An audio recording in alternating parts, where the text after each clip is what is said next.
जय राधा माधव जय कुंज बिहारी। जय राधा माधव जय कुंज बिहारी। जय गोपी जन वल्लभ गिरिवरधारी। जय गोपी जन वल्लभ गिरिवरधारी। यशोदानंदन व्रज जन रंजन। यशोदानंदन व्रज जन रंजन। यमुना तीरावनचारी। यमुना तीरावनचारी। जय राधा माधव जय कुंज बिहारी। हरे कृष्ण कृष्ण कृष्ण हरे हरे। हरे राम राम राम हरे हरे। हरे कृष्ण कृष्ण कृष्ण हरे हरे। हरे राम राम राम हरे हरे। जय राधा श्याम सुंदर राधा श्याम सुंदर राधे। जय कृष्ण बलराम जय कृष्ण बलराम। जय गौरानिताय जय गौरानिताय। जय जय प्रभुपाद जय श्रील प्रभुपाद। हरिनाम संकीर्तन की जय। श्रीमद् भगवद गीता की जय। श्रील प्रभुपाद की जय। ओम अज्ञानतिमिरान्धस्य ज्ञानाञ्जनशलाकया चक्षुरुन्मीलितं येन तस्मै श्रीगुरवे नमः। श्रीचैतन्यमनोभीष्टं स्थापितं येन भूतले स्वयं रूप कदा मह्यं ददाति स्वपदान्तिकं। वन्देऽहं श्रीयुतपदकमलं श्रीगुरुन् वैष्णवांश्च श्रीरूपं साग्रजातं सहगण रघुनाथान्वितं आता ते दाब जरा बारीक करा म्हटलं असं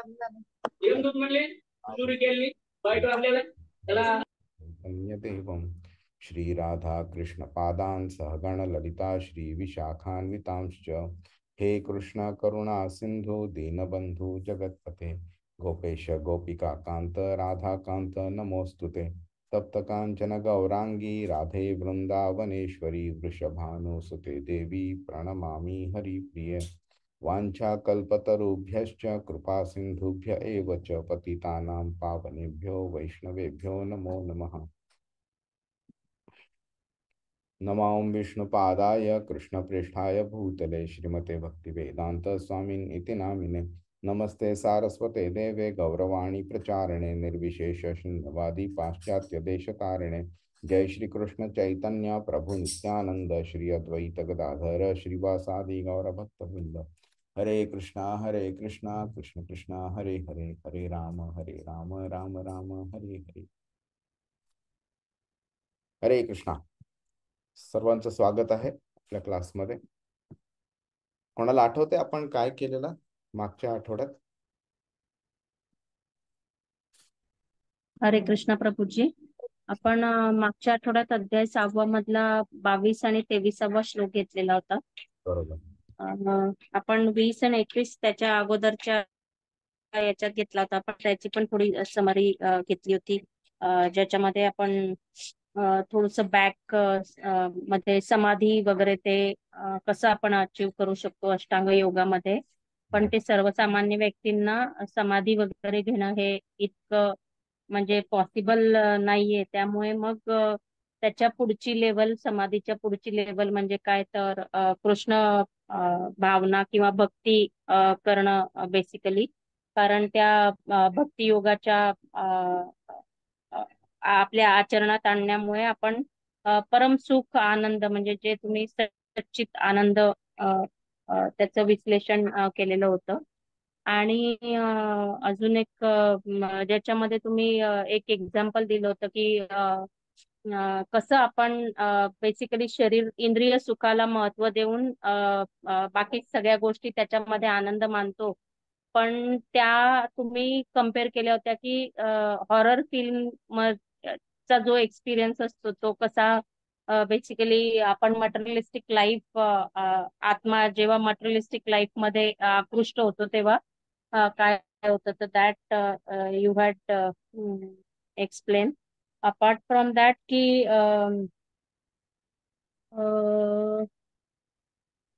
योग ह्या शब्दाचं हा आपण हा योग definition शब्दाचा बरोबर योग शब्दाचे तुम्ही तीन ते हे सांगितलं होतं की दुःख संयोग आणि वियोग हे तीन शब्दाचं मिलन म्हणजे हे योग आहे. म्हणजे काय की दुःखाशी संयोग करून मटेरियलिस्टिक लाईफशी वियोग होणं. I am not sure, I am just trying to recollect प्रभूजी. काय झालंय आपण दुःख म्हणजे आपण हे जेव्हा भौतिक गोष्टींमधनं आपण आनंद मिळवायचा प्रयत्न करतो त्याच्यातनं आपल्याला वाटतं आपल्याला आनंद मिळतोय बट ऍक्च्युली ते दुःखच मिळत राहतं. आणि ह्याच्याबद्दल जर अजून थोडं डिटेलमध्ये डेफिनेशन हवं असेल ना तर तुम्ही तो युट्यूब व्हिडिओ बघा ज्याच्यामध्ये 5व्या अध्यायाच्या 22व्या श्लोकाचं आपण त्याच्यावरती डिस्कशन केलं. तिकडे संस्पर्श ज्या भोगा असा शब्द कृष्णाने वापरलेला आहे. त्याचा अर्थ काय की स्पर्श मिनिंग जेव्हा नुसती ती आपला इंद्रियांचा इंद्रिय विषयांबरोबर जेव्हा स्पर्श होतो ना त्या क्षणाला ज्या म्हणजे जन्म ज्या भोग भोग जो आहे ना की आपले म्हणजे मायझरीज म्हणतो दुःख जे म्हणतो ना त्या क्षणाला दुःखांचा जन्म होतो. इतका तो स्ट्रॉंग वर्ड आहे आणि तो त्यांनी 22व्या श्लोकात 5व्या अध्यायाच्या त्याच्यामुळे त्यांनी तो वापरलेला आहे. तर कृष्ण काय सांगतोय इकडे की जेव्हा तुम्ही ह्या इंद्रिय विषयांकडे पळता तुम्ही आणि इंद्रिय तृप्ती मिळवायचा प्रयत्न करता त्यावेळी तुम्हाला दुःख मिळतं. तुम्हाला वाटतं आनंद आहे पण तुम्हाला दुःख मिळतं. आणि ह्याचं एक्झाम्पल आपण घेऊ शकतो की जी व्यक्ती दारू ज्याला प्यायची नाही आहे पण तरी त्याला कंट्रोल होत नाही अशा व्यक्तीला जेव्हा दारू समोर दिसले त्यावेळी तो मिनिंग कंट्रोल होत नाही म्हणून तो प्यायला चालू करतो.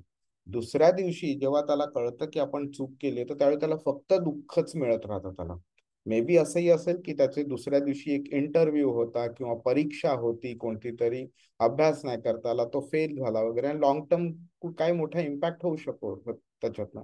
मे बी गाडी चालवताना ऍक्सिडेंट होईल कोणाचा मृत्यू होईल वगैरे हे असे लॉंग टर्म इम्पॅक्ट पण होऊ शकतात. त्यामुळे जेव्हा ज्या गोष्टीत आपल्याला वाटतं ना आपल्या इंद्रियांना सुख मिळणार आहे त्यातनं आपल्याला फक्त दुःखच मिळत राहतं. तर हे जे दुःखाबरोबर जे एक बॉन्डिंग निर्माण झालेलं आहे ना संयोग म्हटलंय कृष्णाने त्याच्यापासनं वियोग होणं म्हणजे योग आहे.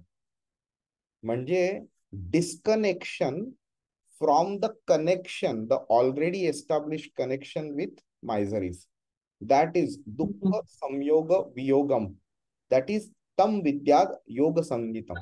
योग संगीत म्हणजे योग ह्या शब्दाचं डेफिनेशन इज धिस असं कृष्ण बोलतो. हम्म हम्म. आणि मग आपण बेसिकली त्याच्यानंतर मग तुम्ही ते सांगितलं होतं की ह्या अचीव केल्यानंतर तुम्ही कसं भक्ती साधना जर करत असाल कृष्णाची तर मग हे सगळे जे दुःख येतात ते तुम्हाला काही एक क्षुल्लक गोष्टी वाटतात कारण ते एनिवे येणारे जाणारे. पण इफ यू विल कंटिन्यू ही भक्ती तर तुम्ही भगवत प्राप्तीच्या मार्गाला लागू शकतो. प्राचरण कराल असं थोडक्यात पुढे सांगितलं. खूप छान खूप छान. अजून कोणाला काही पॉइंट ऍड करायचं सुहास प्रभू अभिनीत प्रभू रोहिणी माताजी.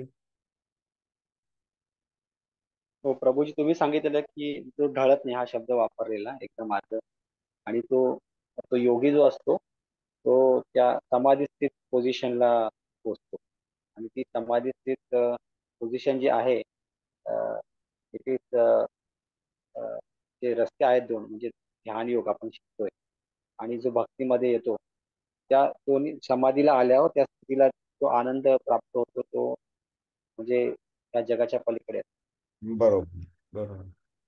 खूप छान. दुसऱ्या अध्यायाच्या ना 14व्या श्लोकामध्ये कृष्ण एक म्हणजे त्याच वेळी त्यांनी भगवद्गीता नुसती चालू केली असते बोलायला ना 11व्या श्लोकापासून, तर त्या 14व्या श्लोका म्हणजे meaning as early as the 4th वर्स, त्याच्यामध्ये हा श्लोक वाचतो, हा श्लोक बोलतो कृष्ण. मात्रा स्पर्शास्तु कौंतेय शीतोष्ण सुख दुःखदा, म्हणजे शीत उष्ण सुख आणि दुःख. आगमा अपायनो नित्या, म्हणजे ज्याचं आगमन आणि अपायन म्हणजे जाणं हे अनित्य आहे, म्हणजे येतं जातं येतं जातं, असं काही परमनंटली कोणतीही गोष्ट नसतं. ताम स्थितिक्षस्व भारत. कृष्ण काय बोलतोय, हे कौंतेया तात्पुरती, टेम्पररी, अनित्य हा शब्द वापरला म्हणून तात्पुरती उत्पन्न होणारी आणि कालांतराने विनाश पावणारी जी सुख दुःखे आहेत ती हिवाळा व उन्हाळा यांच्या येण्या जाण्याप्रमाणे आहेत. हिवाळा उन्हाळा कसा येतो जातो, आपल्याला उन्हाळा कधी आवडत नाही तरी पण तो येतो जातो. तो आला की आपण त्याला जा म्हणू शकत नाही, जा बोललो तरी तो जात नाही. त्याला जेव्हा यायचं तेव्हाच तो येतो, त्याला जेव्हा जायचं तेव्हाच तो जातो. आपला कसलाही कंट्रोल नाही. आपण ना इन्क्रीज करू शकतो ना डिक्रीज करू शकतो, ना त्याचं येणं जाणं कंट्रोल करू शकतो, काही नाही करू शकत. आपला ऍब्सोल्युटली झिरो कंट्रोल असतो त्याच्यावरती. म्हणून त्याचा हिवाळा आणि उन्हाळा यांच्या येण्या जाण्याप्रमाणे आहेत. हे भरत वंशजा, ती सुख दुःखे इंद्रियांना होणाऱ्या जाणीवेपासून निर्माण होतात आणि मनुष्याने ती क्षुब्ध न होता सहन करण्यास शिकले पाहिजे. हा अतिशय मोठा मोठा फिलॉसॉफिकल पॉइंट आहे. ताम स्थितिक्षस्व भारत. अतिशय. आपल्याला काय असतं, प्रत्येक वेळी दुःख झालं की आपण रडत बसतो, सुख झालं की आपल्याला आनंद होतो. आपल्याला हे माहिती नाहीये की ज्याप्रमाणे सुख न बोलवता आलं गेलं आहे किंवा दुःख न बोलवता आलं गेलं आहे, त्याचप्रमाणे सुख किंवा दुसरं दुःख जे काय हे त्याप्रमाणे न बोलवता येता जाणार आहे. You have absolutely zero control, कसलाही कंट्रोल नाही, आणि आपल्याला ते टॉलरेट करण्याशिवाय आपल्याला काहीही पर्याय नाही आपल्याला. हरे कृष्ण. कोणाला काही प्रश्न आहे? आज 24, 25 आणि 26 करायचा प्रयत्न करूया. आणि आता ना 32व्या श्लोकापर्यंत सॉरी 32व्या श्लोकापर्यंत जायला आपल्याला अजून 4 क्लासेस लागतील. आपण आज 24, 25, 26 करू, मग 4 नाही 3 क्लासेस लागतील. मग पुढच्या शनिवारी 27, 28, 29 आणि मग नंतर 30, 31, 32. आणि मग नंतर मग आपण मे बी अजून एक क्लास लागेल जेव्हा अर्जुनचा एक सिंपल प्रश्न आहे. त्यानंतर मग भगवद्गीतेचा जो फ्लो आहे ना तो कम्प्लिटली डिफरंट होऊन जातो मग. हरे कृष्ण.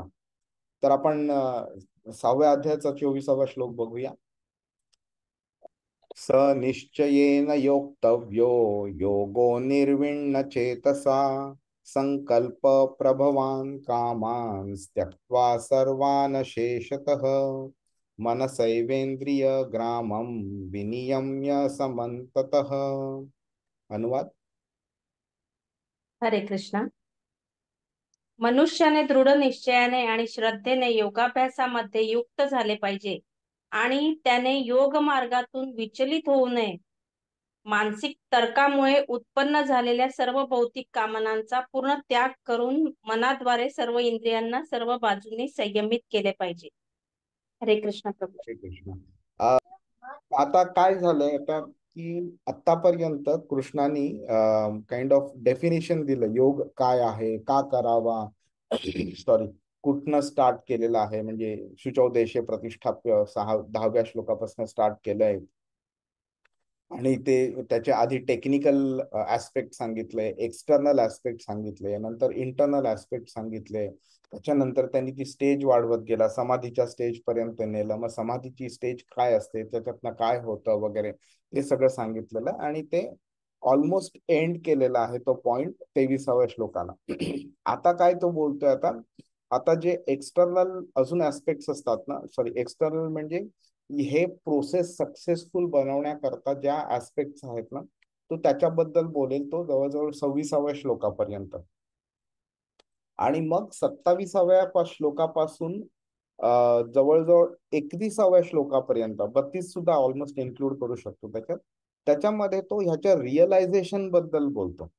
आणि एखादी गोष्ट आपण करतो आणि आपल्याला नंतर एका स्टेज नंतर रिअलाइज व्हायला चालू होते की हो, आपण जे करत होतो त्याचं ऍक्च्युअल मिनिंग हे आहे आणि ह्या कारणाकरता आपण करत होतो. तर त्या रिअलायझेशन बद्दल तो बोलतो आपण, जे आपण पुढच्या 2 क्लासेसमध्ये बघू आपण. तर कृष्णाने काय सांगितलं 23व्या श्लोकामध्ये, की योग जेव्हा तुम्ही करता त्यावेळी काय, दुःख संयोग वियोगम, मिनिंग दुःखाशी जे तुमचं बॉन्डिंग निर्माण झालंय त्याच्यापासून तो डिस्कनेक्शन करायला चालू करतो. ओके. आणि आपल्याला काय वाटेल की बाबा माझ्याकडे पैसा नाहीये, माझ्याकडे शारीरिक क्लेश आहेत किंवा सांसारिक क्लेश आहेत, माझ्या मुलीला हा प्रॉब्लेम, मुलाला हा प्रॉब्लेम, बायकोला तो प्रॉब्लेम, नवरा नोकरीचा हा प्रॉब्लेम. ह्यांना जर आपण दुःख म्हणून डिफाईन केलं तर काय होईल, एखाद्या व्यक्तीला चुकीची एक संकल्पना निर्माण होईल की योग केल्यामुळे माझे ते दुःख जातील म्हणून. कृष्ण त्या दुःखांपासून बोलत नाहीये. कृष्ण काय सांगतोय की हे जे आपल्याला वरवरची दुःख दिसत आहेत ना, सांसारिक किंवा सोशल किंवा जॉब रिलेटेड वगैरे, हे दुःख नाहीये, ते दुःखाचे सिम्पटम्स आहेत ते खरे. ओके. मेन दुःख कसलं आहे की आपल्याला शरीर आहे आपल्याकडे, ते दुःख आहे खरं. आणि हा पॉइंट समजण्याकरता मे बी थोडा वेळ लागेल अजूनही, पण हा पॉइंट जर समजणं खूप गरजेचं आहे की शरीर आहे म्हणून तहान लागते, भूक लागते, म्हणून आपल्याला पैसा कमवायला लागतोय, शरीर आहे म्हणून शरीर सुखाची गरज लागते, म्हणून आपल्याला सांसारिक आनंदाची गरज लागते आपल्याला, म्हणून आपल्याला शिकणं, एज्युकेशन, मटेरियल एज्युकेशनची गरज लागते. आणि म्हणून आपण ह्या शरीरात असल्यामुळे, ह्या पृथ्वीवरती असल्यामुळे बाकीचे जीव जंतू वगैरे त्यांच्यामुळे आपल्या शरीराला त्रास होतो, म्हणून आपल्याला आजार होतात वगैरे. तर मूळ कारण जर बघितलं तर शरीर आहे. शरीरच जर नसलं आपल्याला तर आपल्याला हा बाकीच्या कोणत्याही गोष्टीला कसलाही त्रास होणार नाही. आपण मागच्या वेळी एक उदाहरण घेतलेलं ना, एका भूताला विचारलं की बाबा तुझे हातपाय दुखतायत का, तर तो बोलेल हातपाय काय, माझ्याकडे शरीरच नाहीये, मग हे दुखण्याचा प्रश्नच येत नाही. तर आपल्याला ह्या जन्म मृत्यूच्या चक्रापासून बाहेर जायला मिळतंय, शरीर परत परत कधी घ्यावं लागणार नाही. हे मेन दुःख जेव्हा ऍड्रेस होईल तर ऑटोमॅटिकली बाकीची दुःखांपासून आपल्याला मुक्तता मिळते आपल्याला. आता कृष्ण काय करतो इथे 24, 25 आणि इव्हन 26व्या श्लोकामध्ये, कृष्ण ही जी योगारूढ अवस्था जी आहे ना, जी त्यांनी 3ऱ्या श्लोकापासून सांगायला चालू केली 6व्या अध्यायाच्या, त्याला कसं प्राप्त करू शकतो आपण, म्हणजे त्या प्राप्त करण्याच्याच पद्धती आधी त्यांनी आधीच्या श्लोकांवर पण सांगितल्या, पण आता तो मेंटल कंट्रोल रिलेटेड गोष्टी पण बोलतोय आपण. नंतर काय की ह्या श्लोकातनं आपण 3-4 गोष्टी अशा बघू शकतो की पहिली गोष्ट म्हणजे निश्चय येणं, सनिश्चय येणं. हा. आणि निश्चय आपल्याला माहिती आहे, दृढ निश्चय आपण बोलतो, एकदम डिटर्मिनेशन असतं की मी ही करणार म्हणजे करणारच किंवा नाही म्हणजे नाहीच करणार. अशा प्रकारे दृढ निश्चयाने आणि निर्धार असला पाहिजे. ओके. आणि अनिर्विण्ण चेतसा म्हणजे काय, तर आपलं म्हणजे अटॅचमेंट त्याच्या बरोबर नसली पाहिजे. ज्या इच्छा असतात ना त्या इच्छा आपण सोडून दिल्या पाहिजे. संकल्प प्रभवान कामान, मिनिंग हे जी वासना असतात ह्याच्यामुळे आपल्याला एक प्रभाव पडलेला असतो आपल्याला, एक संकल्प घेतला पाहिजे की बाबा की मी हा त्यक्त्वा, मिनिंग ह्या सोडून देणार आहे मी सगळ्या.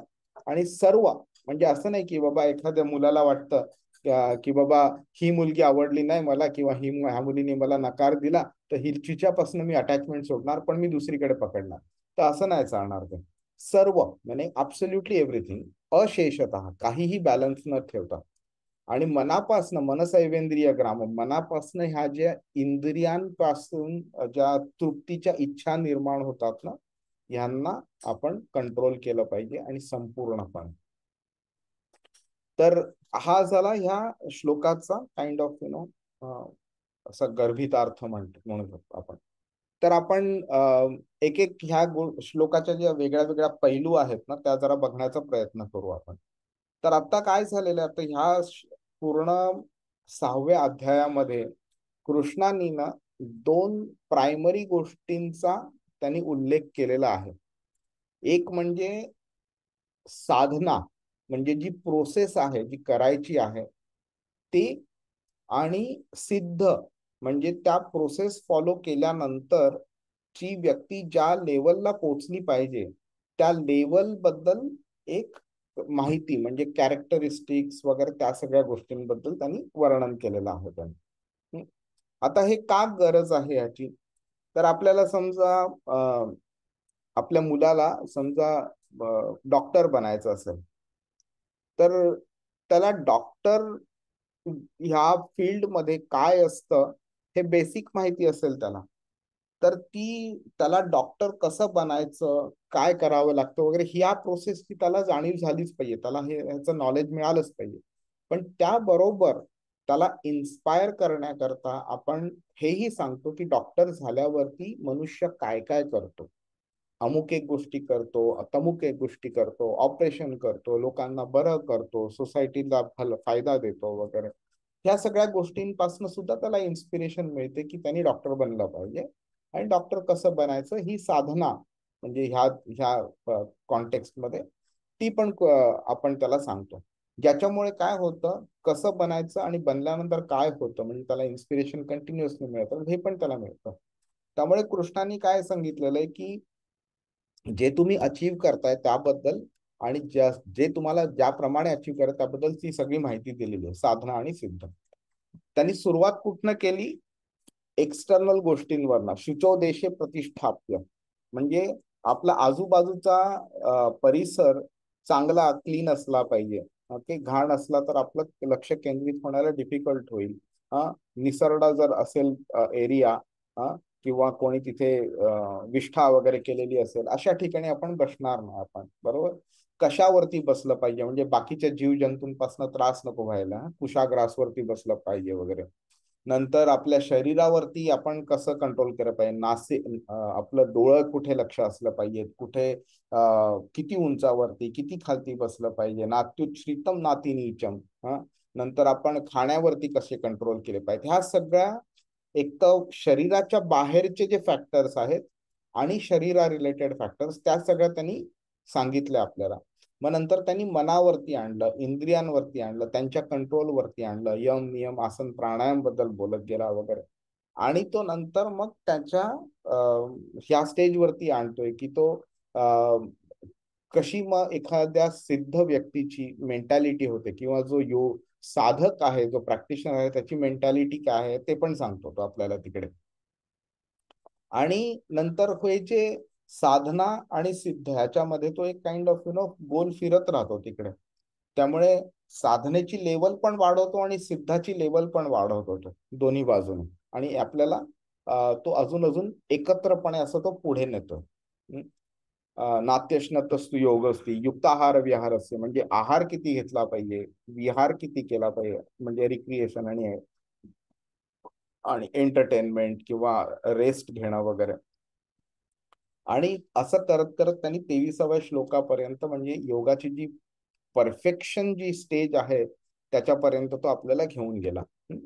आणि नंतर मग तो काय केलंय त्यांनी की सुखम आत्यंतिकम, मिनिंग ही गोष्ट मिळाल्यानंतर यम लब्ध्वा चापरम लाभम, मिनिंग याच्या वरती कोणता लाभ आहे मन्यते नाधिकम तत्व, असं त्याला कधी तो मानत नाही तो. आणि का तर ते अत्यंत सुख आहे, सुखम आत्यंतिकम आहे. आता ह्या श्लोकामध्ये तो काय करतोय, हे सगळं अचीव करायला ज्या कॅरेक्टरिस्टिक्स लागतात की दृढ निश्चय, नंतर म्हणजे सनिश्चयने योक्तव्य, हे तो सांगतो ह्या कॅरेक्टरिस्टिक्स लागतात, म्हणजे क्वालिटीज लागतात ज्याच्यामुळे तुम्हाला ह्या प्रोसेसमध्ये ऍज गार्डरेल्स म्हणतो ना आपण, गार्डरेल्स थ्रू आपल्याला गायडन्स मिळत राहतो, आपण इकडे तिकडे भटकत नाही आणि आपण पुढे पुढे जाऊ शकतो. आणि हे करत करत तो योमाम पश्यती सर्वत्र म्हणून कृष्ण 30व्या श्लोकामध्ये बोलतो त्या स्टेजला घेऊन जातोय तो. त्या स्टेज बद्दल आपण नंतर डिस्कस करू आपण.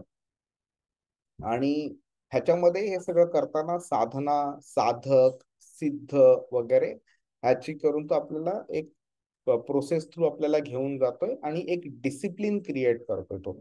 एक्सटर्नल फॅक्टर्स, मेंटल फॅक्टर्स, क्वालिटीजच्या फॅक्टर्स वगैरे ह्या सगळ्यात तो आपल्याला एका प्रोसेस थ्रू असे घेऊन जातो. ठीक आहे. तर योग आणि इतका वैभवशाली, शक्तिशाली ह्याबद्दल आपण बोललो आपण, की त्यामुळे आपल्याला दुःखांपासून मदत होते आपल्याला. दुःखांपासून मुक्त होणं मदत करते. त्यामुळे काय केलं पाहिजे, की आपल्याला ह्याचे पॉझिटिव्ह समजले पाहिजेत, आपले काय निगेटिव्ह रिमूव्ह होतात ते समजले पाहिजेत आणि एक निराशा आपण काढून टाकली पाहिजे. नंतर आपलं मन विचलित नाही झालं पाहिजे आणि अशा पद्धतीने दृढ निश्चयाने आपण योगाभ्यास केला पाहिजे. आणि हे करता करता कसं आहे, की आपल्याला जसं पॉझिटिव्ह गोष्टी आपल्याला घ्यायची गरज असते, तसं तसं निगेटिव्ह गोष्टी पण आपल्याला टाकण्याची गरज असते. तुम्ही एकाच हातामध्ये माती आणि श्रीखंड असं दोन्ही ठेवू शकत नाही तुम्ही. तुम्हाला इधर माती टाकून नंतर श्रीखंड घ्यावं लागेल किंवा श्रीखंड खाऊन झाल्यानंतर तुम्ही माती हातात उचलू शकाल तुम्ही. तसंच कृष्ण बोलते, की ह्या मनामध्ये ज्या इच्छा डेव्हलप झाल्या त्यांचा त्याग करणं, त्यक्त्वा आवश्यक आहे. आणि ह्या इच्छा कशामुळे डेव्हलप झाल्या त्याचं पण तुम्ही थोडं अनालिसिस केलं पाहिजे आणि त्यामुळे तुम्हा त्या इंद्रियांवरती तुम्हाला कंट्रोल प्रॉपरली केला पाहिजे तुम्हाला. आणि म्हणून कृष्ण इथे अशेषतः आणि समंततः असे हे दोन शब्द वापरतो आपण. आणि हे जर आपण करू शकलो तर एक जो आध्यात्मिक हा जो मार्ग आहे त्याच्यावरती आपण स्थिर राहू शकतो.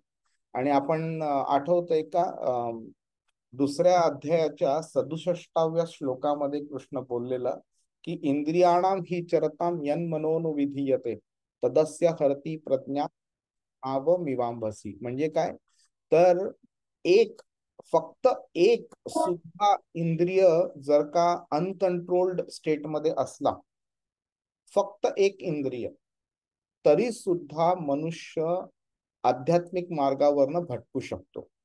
हा. आणि ह्याचं उदाहरण कसं आहे तर एक श्रीमद भागवतम मध्ये एक ब्राह्मणाबद्दल, अवंतीचा ब्राह्मण म्हणून त्याची कथा सांगितली आहे. तर त्या ब्राह्मणाने जेव्हा एका योग्याने त्याला प्रश्न विचारला त्यावेळी त्याने ब्राह्मणाने सांगितलं की माझे 24 गुरु आहेत आणि प्रत्येक गुरु पासनं मी काही शिकलेलो आहे. म्हणजे हे गुरु म्हणजे मनुष्याचे देहातले गुरु नाहीये, तर हे गुरु वेगळे वेगळे आहेत. त्यांनी जे ऑब्झर्व केलंय, हरणाला पण त्यांनी गुरु मानलंय, त्यांनी पक्षाला गुरु मानलंय, अजगराला गुरु मानलंय. आणि ह्या प्रत्येकाकडनं तो काही ना काहीतरी असा शिकलेला आहे ज्याच्यातनं त्याची आध्यात्मिक प्रगती झालेली आहे. हरणाकडे त्यांनी सांगितलंय की हरणाला चांगला आवाज, सुमधुर असा आवाज ऐकतो आला तर तो त्या दिशेने धावतो तो. आणि त्यानंतर त्याला कळतं की आपण एका ट्रॅप मध्ये अडकलेलो आहोत आणि मग ट्रॅप मधनं अडकल्यावर त्याची सुटका होत नाही आणि त्याचा जीव जातो. तर त्याच्यामुळे मी हे शिकलोय की चांगलं म्युझिक जर का आध्यात्मिक नसेल तर मला फक्त इंद्रियांच्या तृप्ती करताच ते मला ओढून घेत आहे. तर मला अशा म्युझिकचा त्याग केला पाहिजे म्हणून.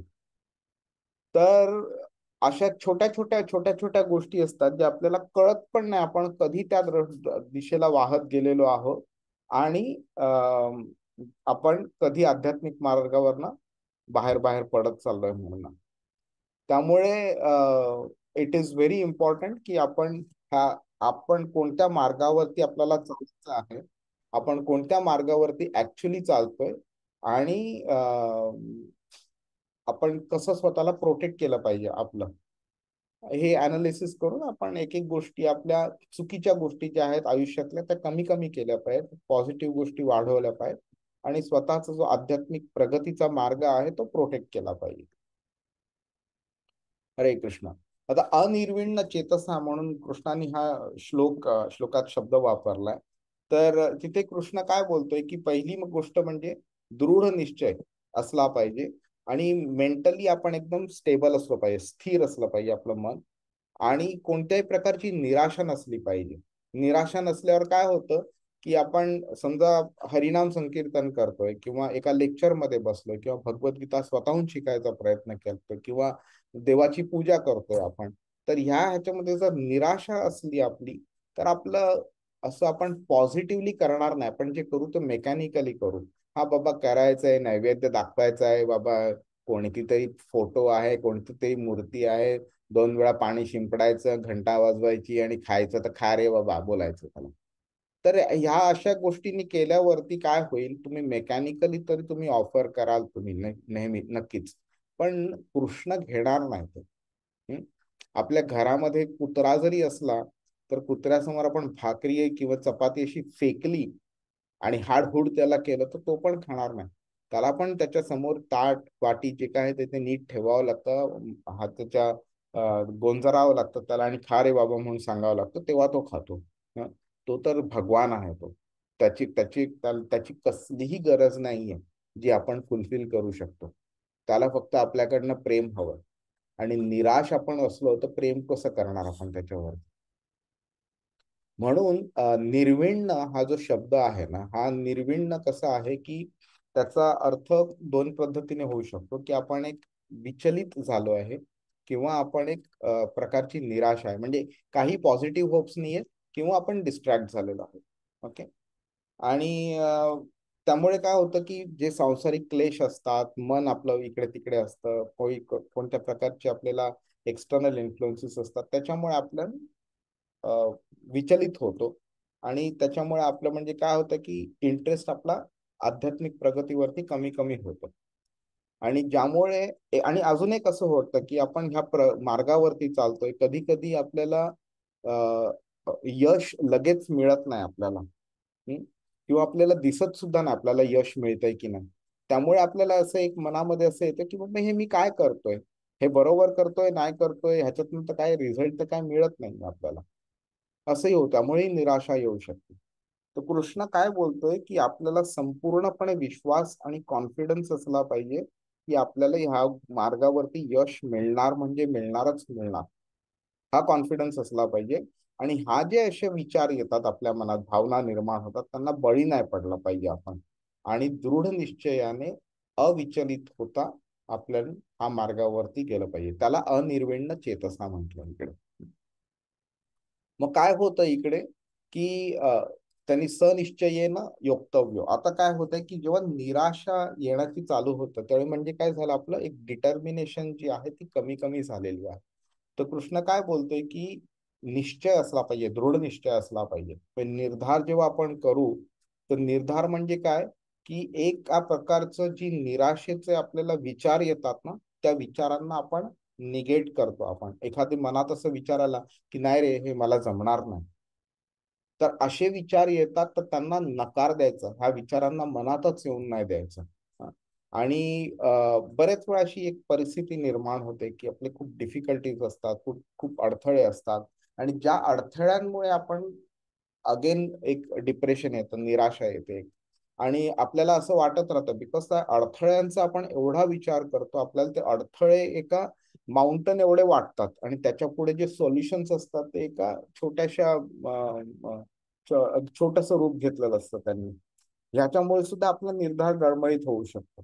तर इकडे कृष्ण काय बोलतोय की असा तुमची दृढ निश्चय असा असला पाहिजे ज्याच्यामुळे तुम्ही ही जी मानसिकता आहे हीच तुम्ही नाकारली पाहिजे. आणि अशा प्रकारे जे नकारात्मक निराशाजनक असे विचार येतात मनामध्ये, ते न येऊन देणं किंवा आलं असल्यावरती त्यांना काढून टाकलं, हा एक संकल्प घेतला पाहिजे, संकल्प. आणि म्हणून अनिर्विण्ण चेतसा आणि सनिश्चयेनं योक्तव्य. मिनिंग एखाद्या व्यक्तीने दृढ निश्चय ठेवून युक्तपणे योग्य असं कार्य केलं पाहिजे. आणि अनिर्विण्ण चेतसा, ही चेतनाच जी असते, जी निराशा निर्माण झालेली असते, त्यातनं मुक्त झालं पाहिजे. आणि तुम्ही असं जर का केलं तर दुःखाचा अंत होणं नक्की आहे.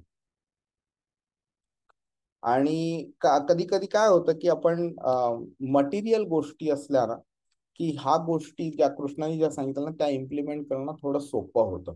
एखाद्या व्यक्तीला एखादं नवीन प्रॉडक्ट मार्केटमध्ये आणायचं आहे किंवा त्यांनी नवीन कंपनी एस्टॅब्लिश केली, त्यावेळी तो दिवस रात्र मेहनत घेतो त्याच्यावरती आणि एक एक एक एक क्लायंट करत करत तो वाढवत जातो स्वतःचा बिझनेस.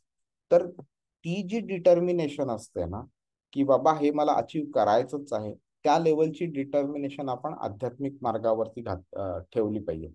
आणि ते जर करू शकलो ना, तर आपला सक्सेस नक्की आहे. त्यामुळे इकडे अर्जुनाला पण कृष्ण त्याच पद्धतीने प्रोत्साहित करतोय, की बाबा तू ह्या पद्धतीने तू तुझं कार्य करायचा प्रयत्न कर, तुझं सक्सेस नक्की आहे आणि तुला ह्या सगळ्या दुःख जी झालेली आहेत त्यांचा नाश होईल त्यांचा.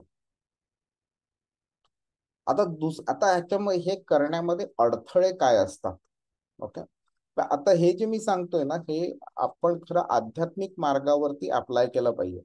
पण हेच सॉफ्ट क्वालिटीज आपण प्रोफेशनल लाईफ मध्ये किंवा सांसारिक जीवनामध्ये सुद्धा अप्लाय केले तरी आपल्याला पॉझिटिव्ह रिझल्ट मिळू शकतात.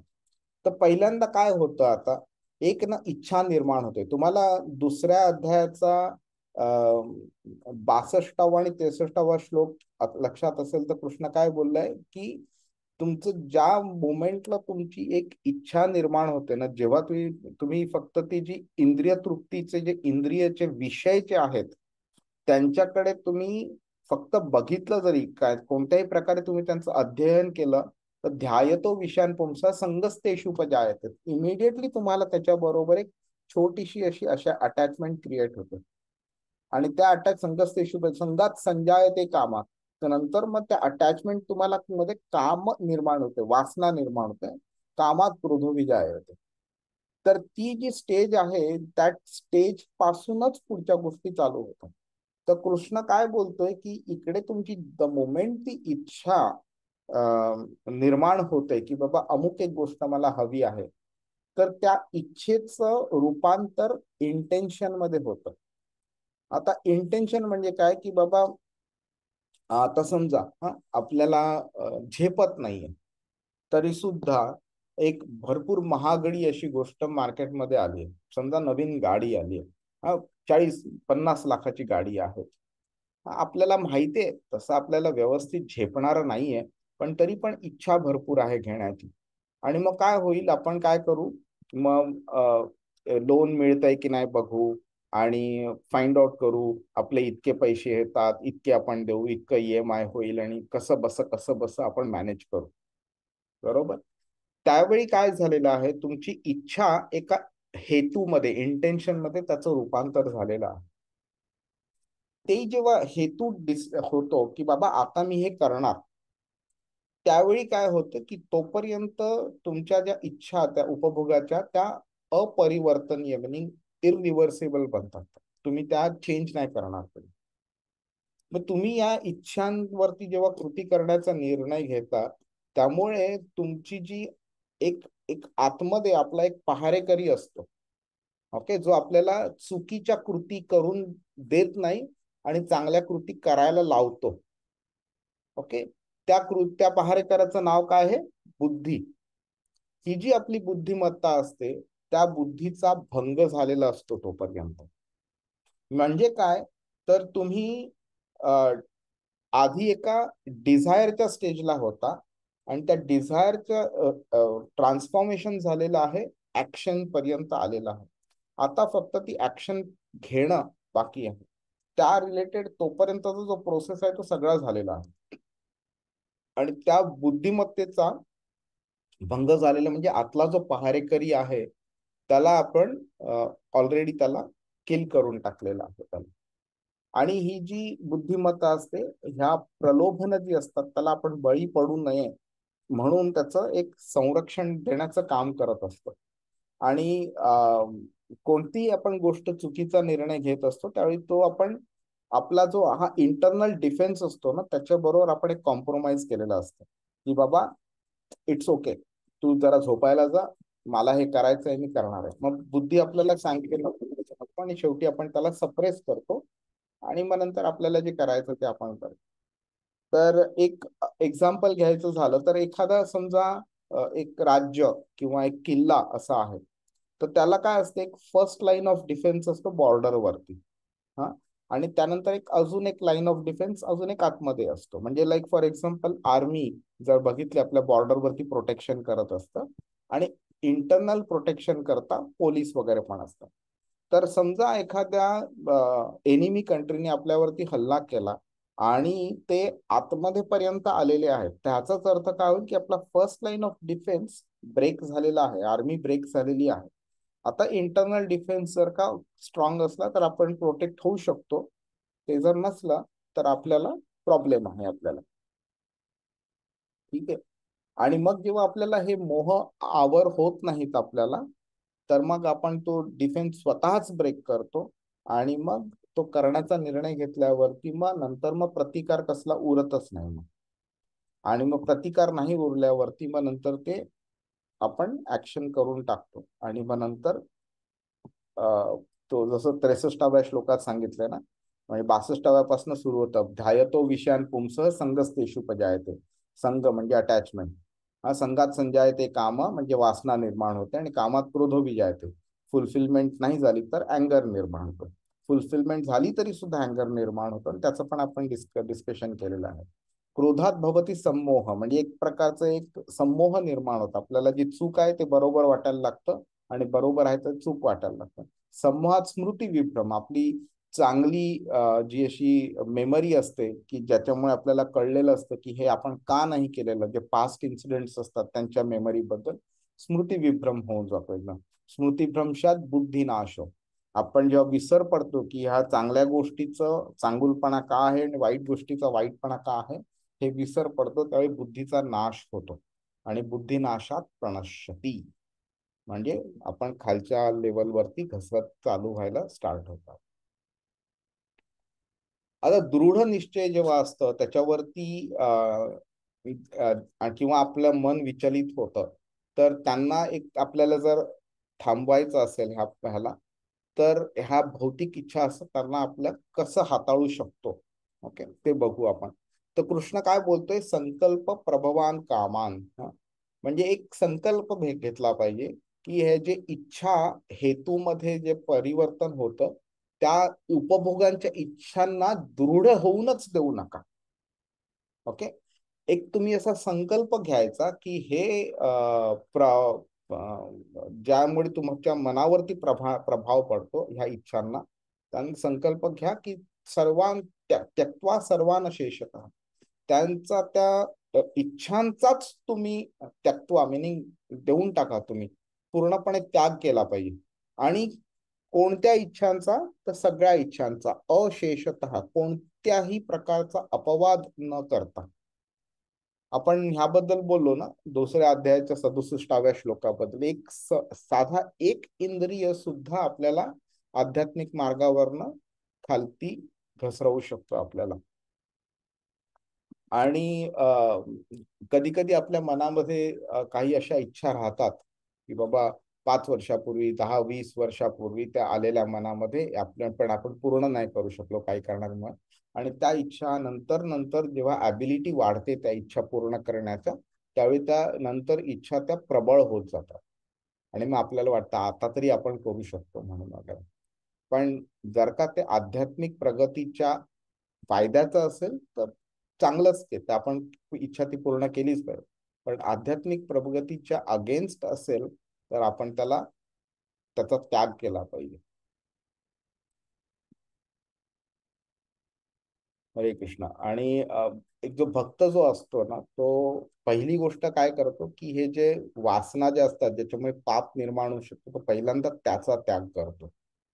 आणि नंतर तो अशा गोष्टींना जवळ करतो ज्याच्यामुळे त्याची भक्ती वाढू शकते.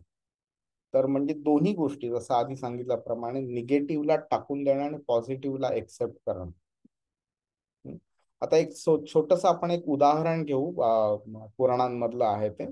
तर एक टिटवी होती, छोटासा पक्षी आहे ना तो. तर तिने त्या पक्षिणीने अंडी घातलेली ह्याच्यावरती, समुद्राच्या त्या वाळूवरती. तर जशी जशी भरती वाढत गेली तशी तशी समुद्राची लाट पुढे पुढे आली आणि त्या लाटांमध्ये तिची अंडी वाहून गेली, तिची अंडी हरवली. तर तिला खूप दुःख झालं. त्याच्यामुळे. आणि तिला नंतर तिने समुद्राकडे प्रार्थना केली आणि सागराला सांगितलं की बाबा माझी अंडी परत दे. तर समुद्राने तिच्याकडे काही लक्ष नाही दिलं आणि तिला काही रिस्पॉन्स नाही दिला वगैरे. तर तिने निर्धार केला की जर का तू माझी अंडी परत नाही केली तर मी तुझा संपूर्ण समुद्र जो आहे तो आटवून टाकेन. आता एक छोटीशी टिटवी एवढ्या मोठ्या समुद्राला आटवण्याबद्दल बोलते हा. तर आपल्या दृष्टीने ते आपल्याला वाटेल की हे थोडं हास्यास्पद आहे म्हणून. तिने काय केलं, म्हणजे उडत जायची, त्या चोचीमध्ये थोडस पाणी घ्यायची आणि ती पाणी नंतर इतर प्यायची किंवा ती बाहेर येऊन टाकायची.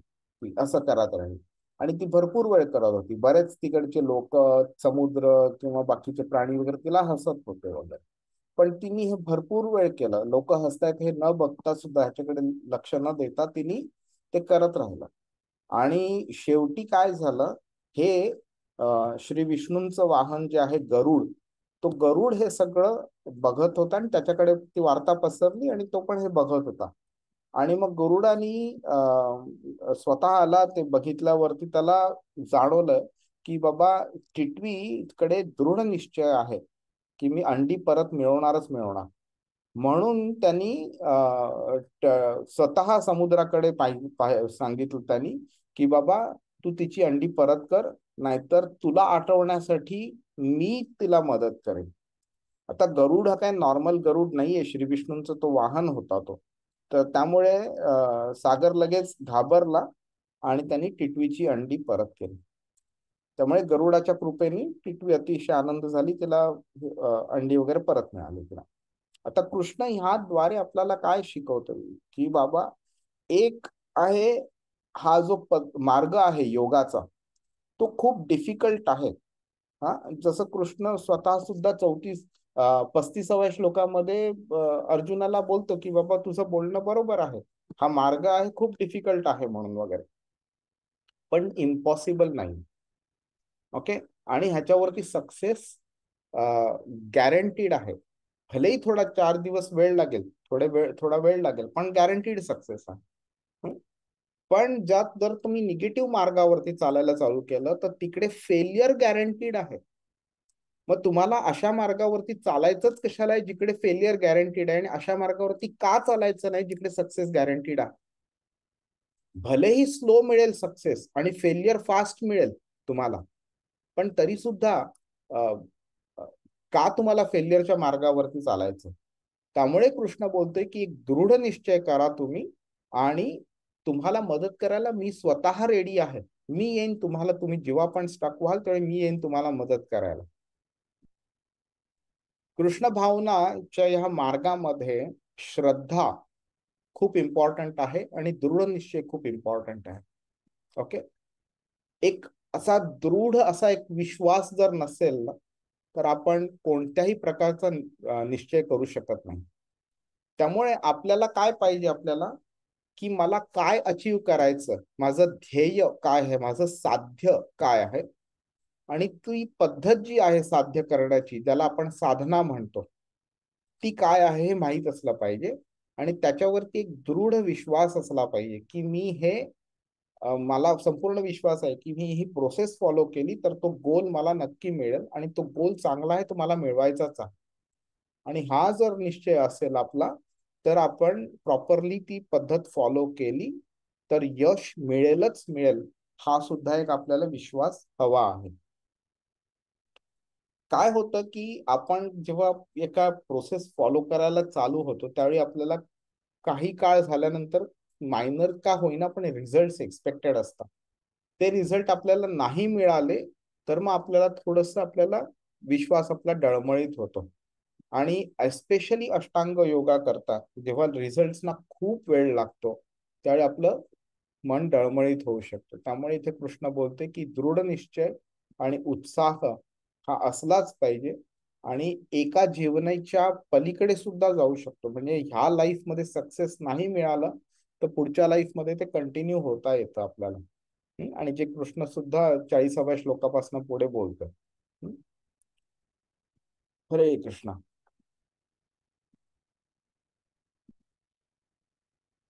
आशीर्वाद कृष्णाचा असला पाहिजे, गुरुचा असला पाहिजे ह्या मार्गावरती, त्या व्यतिरिक्त सक्सेसची प्रोबॅबिलिटी 0 आहे.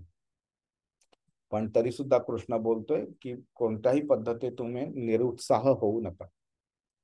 हरे कृष्ण. सीमा माताजी, तुमचा काय प्रश्न होता? हरे कृष्ण प्रभूजी. म्हणजे आता जसं आपण बोलण्यात आलं हे की आपण भक्ती मार्गावर जाण्याकरता आपला आणि कृष्ण भगवान आपल्याला भगवत प्राप्ती करून देतील आपण जर प्रॉपर याचा दृढ निश्चय असला पाहिजे असं मी समजते. तर आता हे भगवद्गीता आपण शिकतोय म्हणून हे म्हणजे मला तरी कळतंय आता. पण याच्या अगोदर ज्या काही इच्छा आकांक्षा होत्या तर त्या आय डोंट नो म्हणजे त्या सप्रेस आता कदाचित हळूहळू या प्रोसेसमुळे होतील आमच्याकडून. पण समजून घ्या त्या जर नाही झाल्या तर डज इट मीन की एनिवे आम्हाला दुसरा जन्म मिळून म्हणजे बेसिकली मला हे जाणून घ्यायचंय की कृष्ण भगवान मग त्या इच्छा पूर्ण करता आपल्याला पुन्हा जन्म देतात असं काहीतरी मी ऐकलेलं होतं की त्यामुळे ते म्हणून बेसिकली त्यांना सांगायचं की तुम्ही इच्छा बोलूच नका असं काही आहे का हे मला जाणून घ्यायचं होतं प्रभूजी. कसं आहे माताजी की आपण जेव्हा इच्छा करतो ना त्यावेळी तथास्तु बोलायला कृष्ण रेडी असतो.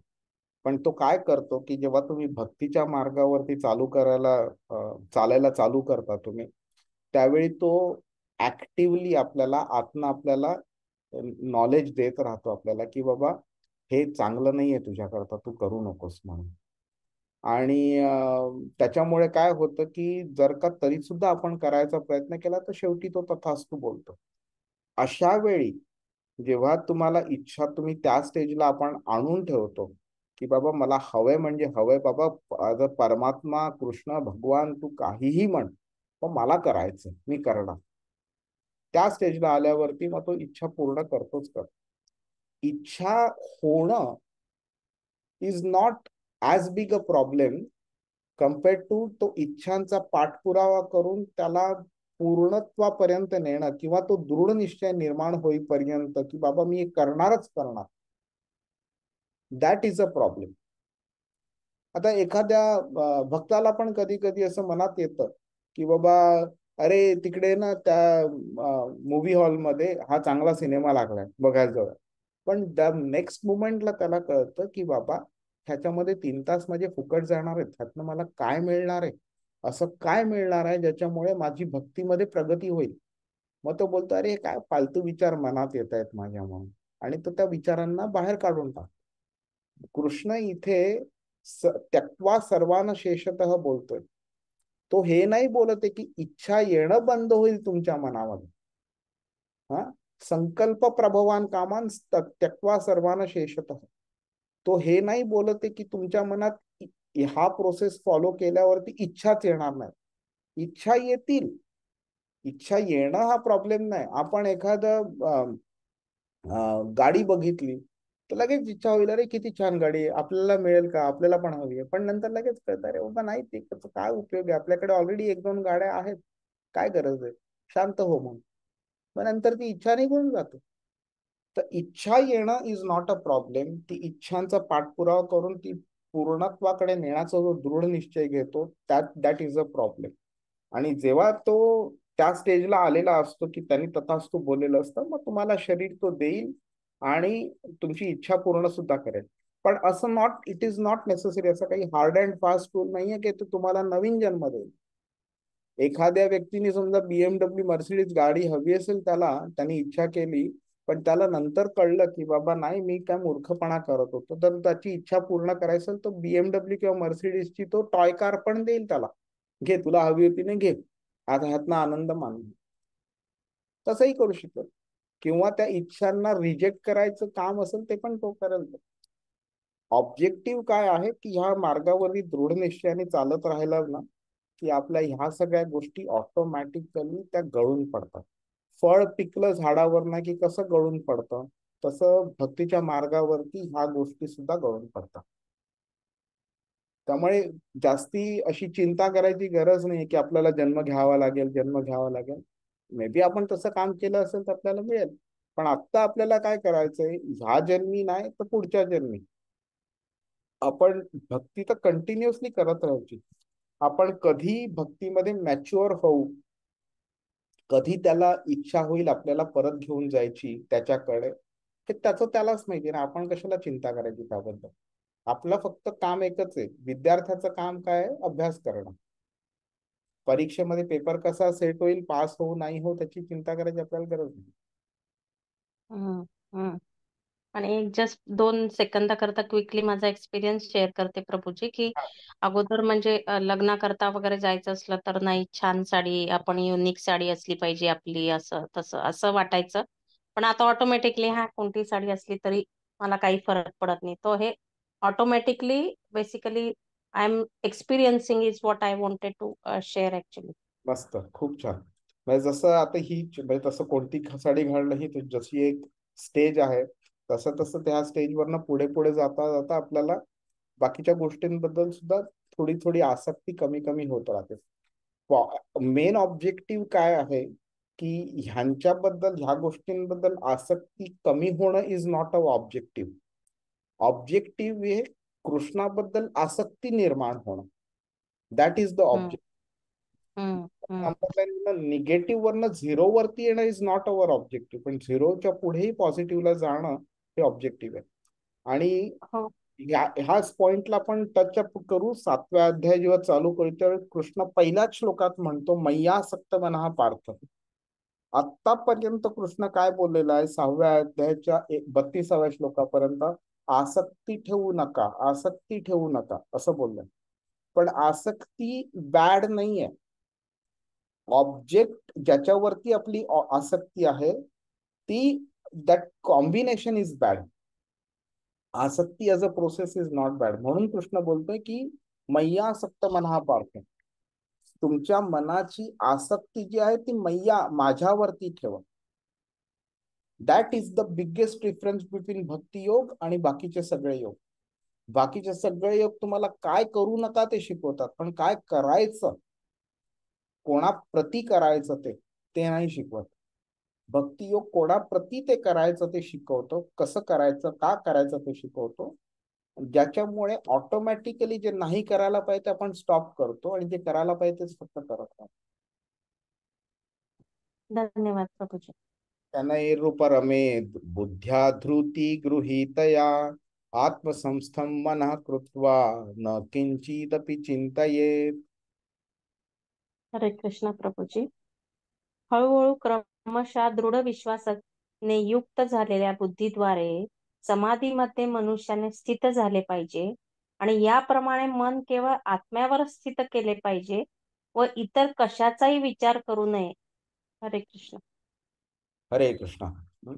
आपण आधीच्या श्लोकांमध्ये बघितल्याप्रमाणे आशीर्वाद हे आपल्याला लागतातच, त्याशिवाय आपण यशस्वी होणं शक्य नाही. तरी सुद्धा आपला जे एक निश्चय असतो आपला, तो असला पाहिजे आणि आपल्या ऍक्शन्स मध्ये आपला एक प्रामाणिकपणा असला पाहिजे. हे जर असलं तर कृष्ण काय बोलतोय पुढे, काय होतं, शनै शनै. शनै म्हणजे ग्रॅज्युअली, हळूहळू. एक एक गोष्ट असं आपण अचीव्ह करत गेलो तर. आपण मॅनेजमेंटमध्ये कसं बोलतो की मोठा प्रॉब्लेम आपण छोट्या पार्ट्स मध्ये आपण त्याला डिवाइड करू, एक एक प्रॉब्लेम ऍड्रेस करू, म्हणजे मोठा प्रॉब्लेम ऑटोमॅटिकली ऍड्रेस होईल, राईट.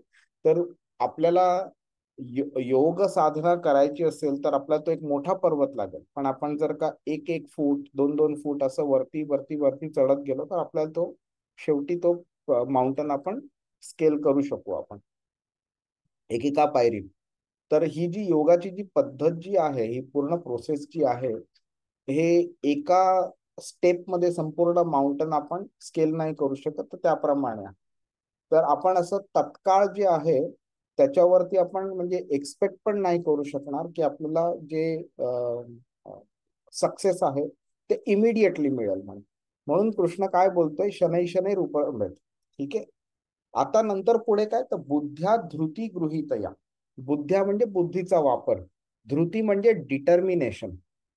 डिटर्मिनेशन म्हणजे मी हे ठरवलंय करायचं, मी करणारच करणार. ओके. आत्मसंस्थम मन कृत्वा म्हणजे आत्म्यावरती मन प्रॉपरली केंद्रित केलं तर न किंचिदपि चिंतयेत, म्हणजे कशाचाही बाकीचा कोणत्याही गोष्टीचा विचार करू नये. आणि म्हणजे काय कृष्ण करतो इकडे, बाउंड्री सेटअप करतोय, काय करायचं काय नाही करायचं. म्हणजे काय, तुम्ही ते जर फॉलो केलं तर तुमची तो प्रगतीचा मार्ग आहे, तो तुम्ही व्यवस्थित तुम्ही जाऊ शकता पुढे. आता इथे इट इज लाईक, ह्या श्लोकामध्ये एक एवढेच सगळे त्यांनी मार्गदर्शन केलेलं तत्तापर्यंत, ह्या श्लोकामध्ये अजून एक मार्गदर्शन करतो. तर 24व्या श्लोकात त्यांनी काय सांगितलं की इच्छा तुमच्या मनात निर्माण होतील, पण त्यांना एंटरटेन करू नका, तुम्ही दृढ निश्चयी बना, इंद्रियांवरती तुम्ही कंट्रोल ठेवा तुम्ही. ह्याच्यावरती त्यांनी जोर दिलेला. आणि ह्या श्लोकामध्ये तो काय बोलतोय की पहिली गोष्ट, रातोरात असे एका रात्रीमध्ये सक्सेस मिळेल आपल्याला असं एक्सपेक्टेशन करणं चुकीचं आहे. बऱ्याच वेळा भरपूर लोक आम्ही बघतो, भरपूर लोक आम्ही बघतो, अरे प्रभूजी मी पूर्ण 6 महिने चॅन्टिंग केलं पण काही फरक पडला नाही. पण तुम्ही एक्सपेक्टच असं करू नका की 6 महिन्यामध्ये रिझल्ट मिळेल. आपल्याला हे लक्षात ठेवलं पाहिजे की हा जो आपला जो जन्म जो आहे, हा काही पहिला जन्म नाहीये. लाखो लाखो जन्म आपले आधी होऊन गेलेले असतील. त्या लाखो जन्मांमध्ये आपण जी चुकीच्या गोष्टी आपण पाप केलेली आहेत, चुकीच्या धारणा निर्माण केलेल्या आहेत, चुकीच्या आपल्या इच्छा डिझायर्स आपण वासना निर्माण केलेल्या आहेत, त्यांना तुम्ही एका रात्रीमध्ये काढून टाकणं शक्य नाहीये. त्यामुळे तुम्ही अशी चमत्कारांची अपेक्षा ठेवूच नका या प्रोसेसमध्ये की ज्यामुळे तुमचं एक्सपेक्टेशन फुलफिल होणार नाही. नंतर तो काय बोलतोय, बुद्ध्या धृती गृहीतया. तो काय बोलतोय, बुद्धीचा वापर करा. धृती म्हणजे दृढ निश्चयाने ती बुद्धी अशी अशी टिकवून ठेवली पाहिजे. तुमची बुद्धी डळमळीत नाही झाली पाहिजे की बाबा रिझल्ट दिसला नाही म्हणून बुद्धीला असं वाटलं अरे खरोखर आपल्याला ह्या प्रोसेसमध्ये मिळतं का रिझल्ट, असा विचार नाही येऊन दिला पाहिजे. आणि काय की कधी कधी असं वाटू शकतं आपल्याला की अरे हे जे मी करतोय ते बरोबर आहे का, खरोखर मला रिझल्ट मिळेल का, त्या इंद्रिय तृप्तीचा जो मार्ग आहे तो किती चांगला वाटतो. की बाबा तिकडे कसं जातो बघा, तो माणूस किती पाणीपुरी खातोय, त्याला किती छान वाटतंय. अरे तो माणूस बघा तिकडे काय BMW गाडी चालवतोय, किती स्टाईल मध्ये तो गाडीत चढला उतरला, अरे ती मुलगी किती छान दिसते, किती आनंद मिळतो त्यांना. अरे तो किती दारू पितोय बघा, पब मध्ये जाऊन काय छान नाचतायत ती लोक, गातायत, मजा करतायत, धमाल करतायत. आणि आपण काय त्याच्याही 108 मण्यांची माळ घेऊन बसलोय, नुसतं हरे कृष्ण करत बसलोय. हे असे विचार येऊ शकतात मनात. आणि हे असे विचार येतोय ह्याचाच अर्थ आहे की आपली भक्ती अजूनही स्ट्रॉंग झालेली नाहीये. मला संत नामदेवांचा तो अभंग आठवतो अशा वेळेला.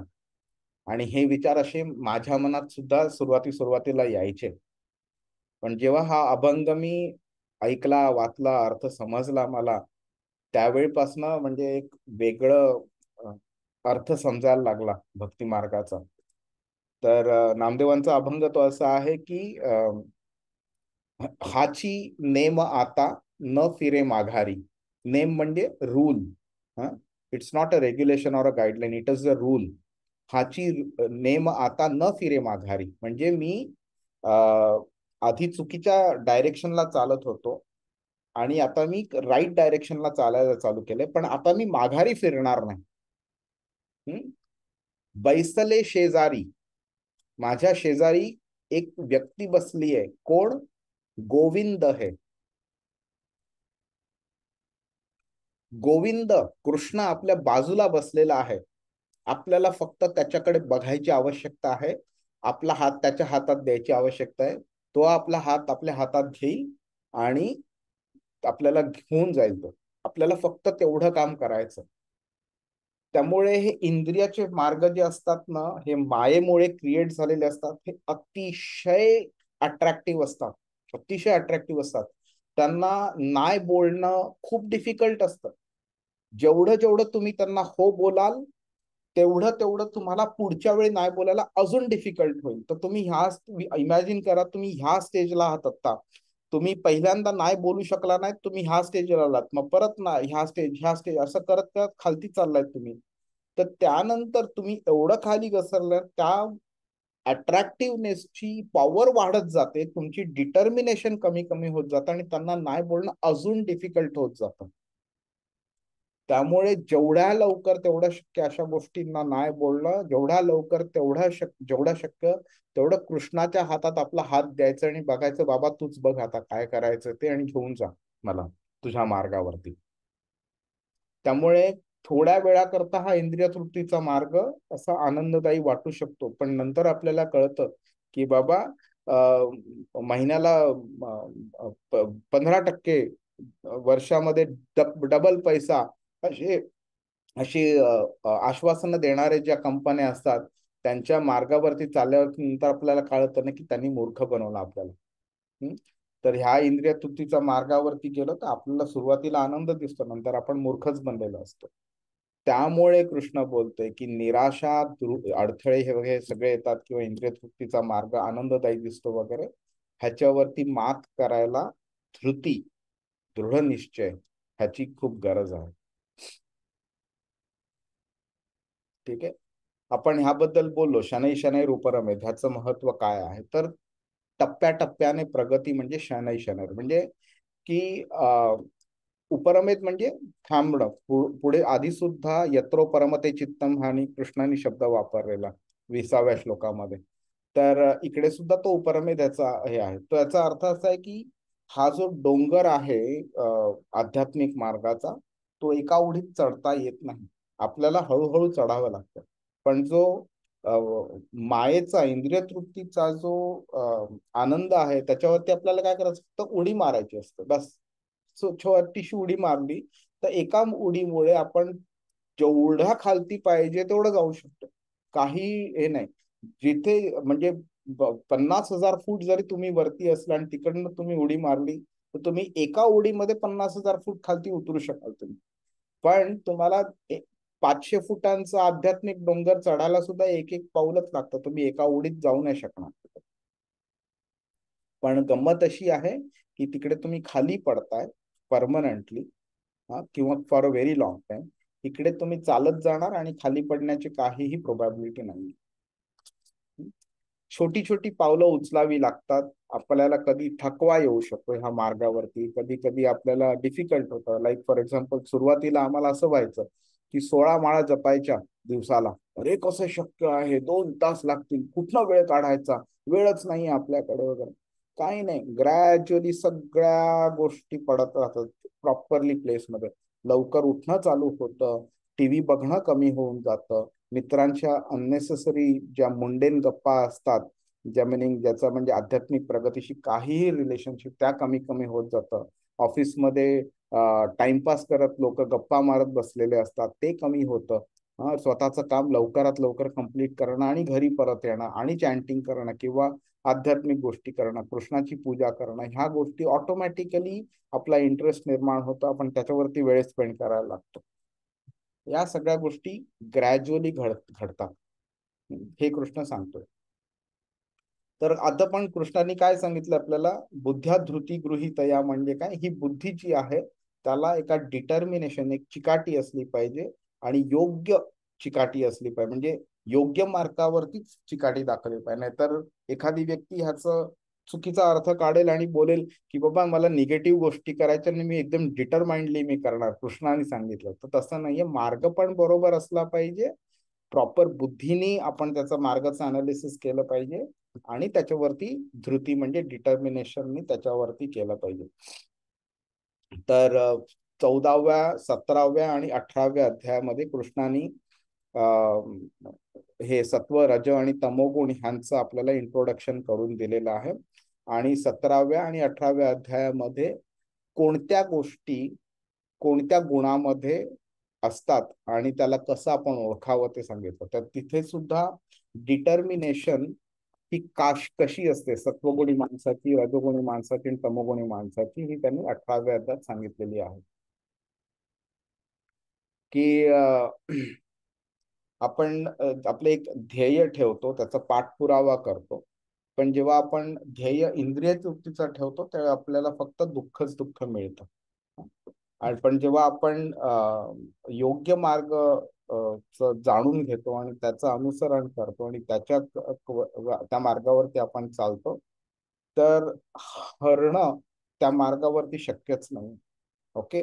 आपण काय होईल की 5 डेची टेस्ट मॅच कशी असते क्रिकेटची, तिसऱ्या दिवशी विजय नाही मिळाला तर चौथ्या दिवशी विजय मिळेल, नाही तर 5व्या दिवशी विजय मिळेल, पण विजय नक्की मिळेल. ह्या जन्मी नाही तर पुढच्या जन्मी, नाही तर पुढच्या जन्मी, पण विजय नक्की मिळेल. फक्त हा एवढंच आहे की ह्या मार्गावरती चालणं बंद नाही केलं पाहिजे. ओके. आता हे पण आपण बोललोय तसं आधी की अ, अ, स्वतःवरती म्हणजे आत्म्याच्या लेवलवरती आपण मन स्थिर केलं पाहिजे. आपण प्रत्येक वेळी काय करतो, आपण आपल्याकडे ज्या गोष्टी आहेत शरीराच्या दृष्टीने आपण त्यांचं अनालिसिस करतो की बाबा माझा पैसा, माझी बायको, माझी फॅमिली, माझी गाडी, माझं हे, माझं ते, माझं हे, बरोबर. हेच चालू असतं. म्हणजे काय, तर मी कोण आहे, तर मी हे शरीर आहे असं समजतोय स्वतःला आणि त्या दृष्टीने मी हे सगळं माझं माझं माझं माझं म्हणतो. कृष्ण काय बोलतोय, आत्मसंस्थम मन कृता, आत्माच्या वरती तुम्ही तुमचं मन केंद्रित करा तुम्ही. मग तुम्हाला कळेल की हे शरीर टेम्पररी आहे आणि बाकीच्या सगळ्या ज्या गोष्टी आहेत त्या शरीराशी रिलेटेड आहे. माझा जॉब, माझं स्टेटस, माझं नाव, माझं इगो, माझं रिस्पेक्ट, माझा पैसा, माझी गाडी, बंगला, फॅमिली वगैरे, ह्या सगळ्या शरीराशी रिलेटेड आहेत. आज आहेत म्हणून ठीक आहे, आपल्याला वाटतं आपलं आहे म्हणून. शरीर गेल्यानंतर ते आपलं राहणारच नाही. हे शरीर सुद्धा आपलं नाहीये, टेम्पररी आहे. टेम्पररीचा अर्थ कसा आपण बघू शकतो, तर एक समजा टेनंट असेल, हा एक ओनर आहे घराचा आणि एक टेनंट आहे.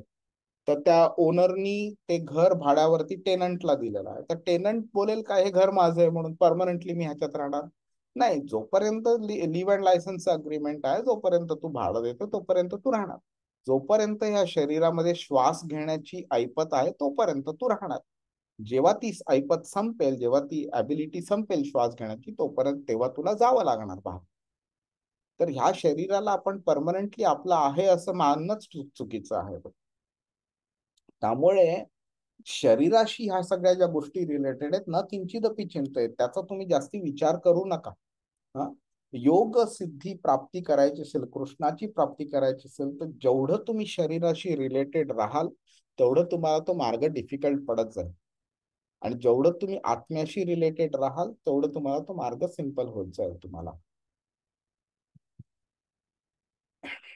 ह्या ज्या आपल्या इंद्रिय तृप्तीच्या ज्या गोष्टी असतात त्यामुळे एका मनावरती एक प्रेशर निर्माण झालेलं असतं की अचीव करायचं, कसं करायचं. मन कंटिन्युअसली प्लॉटिंग करत राहतं.